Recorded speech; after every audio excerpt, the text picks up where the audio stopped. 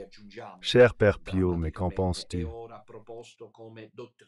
Des bénédictions homosexuelles proposées et mises en œuvre par les évêques allemands. Et cela, je l'ai écrit alors qu'il n'y avait encore aucune confiance à ce sujet. Donc ajoutons de façon dramatique. Est-ce maintenant proposé comme doctrine officielle de Rome?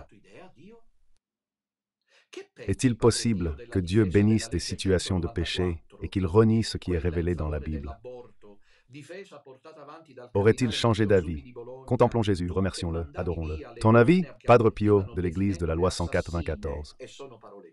Celle en faveur de l'avortement défendue par le cardinal Matteo Zuppi de Bologne. Toi qui chassais les femmes qui avortaient en les traitant d'assassines, ce sont tes propres mots. Tu te ravises, Padre Pio? Voilà l'Église. Tu es une acume, Padre Pio. Mais dis-le-nous, s'il te plaît, tu es une acume, Padre Pio. Ou bien attends-tu, toi aussi, le pape modéré, le pied-touet? Pauvres gens, beaucoup ont peur que Don Minutella ait encore une fois raison. Celui qui arrive ne le montre pas d'emblée. Ils ne sont pas idiots, sinon ils perdraient leur base, car il faut faire passer une opération en douce. Donc au début, il paraîtra comme le pape François, et là alors nous devrons patienter, mais ensuite, petit à petit, il tombera le masque. Contemplons Jésus, remercions et adorons-le.